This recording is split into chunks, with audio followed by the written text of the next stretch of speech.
I genuinely want to get your opinion on this.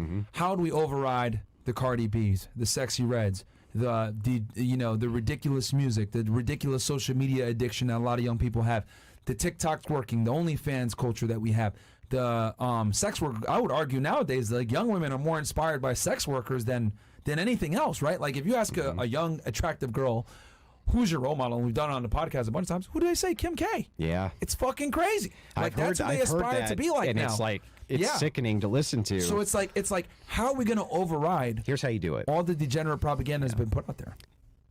Muslims are fantastic at this. Yeah. And Christians are not. Muslims engage. What I've noticed about Muslims is they engage. They engage in ideology, man. They engage in political prescriptions, and they're in your face about it. Christians have become soft and too nice. We have adopted Christianity to be a be nice religion, and it never was a be nice religion. It's passive. It's supposed to be a get in your face religion. It's supposed to be a no, you're wrong. You fucking skank, you're wrong, and you're a liar, and you're destroying the very fabric of society. But we don't see that engagement from Christians anymore because it's been so subverted by women saying, no, be nice. Yeah. What I would like to see is instead of theological debates going on all over the place between Christian versus Christian, and I'd like to see more Christians actually move into the political space like I have. You even see guys like Fuentes did this.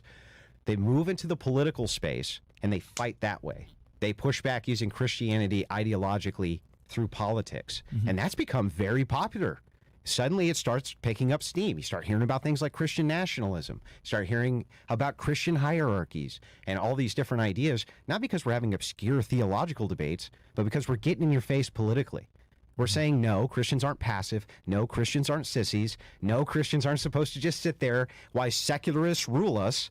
That is a huge misinterpretation that people have, that secularists are somehow better off having power than the religious. That's insane.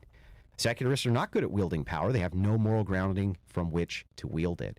So if we really want to see change, instead of trying to get into Christian apologetics in order to have theological debates and theological discussions, get into Christian politics and go get in their face. And that, I think, will have more of a result in society than people can imagine. Is it going to happen overnight? No. Is it going to be cross-generational? Yeah. But I'd rather see people push that direction. Okay. And you had mentioned earlier that you don't foresee this happening like in our generation. Or when do you foresee this like happening? Because it took the left about 3 generations to completely infiltrate all of our institutions. It's going to take us about 3 generations to infiltrate them ourselves. We have to get involved again in culture. We have to be confrontational. And we're talking 60 to 100 years then. Probably 60 years. Yeah. But that's a blink of the eye. Yeah. It's a blink of the eye. You know what I mean? And it's like, maybe we can't save them all, right? But we can at least start the process. And it's like, I would rather start the process and start moving that direction and be realistic with the outcome, right? The most beautiful churches in the world took 300, 400, 500 years, 1,000 years to build. They were cross-generational projects. Yeah. And it's like, I'm not saying that we can save men right now. That would be absurd. What I am saying, though, is that men can save themselves by working towards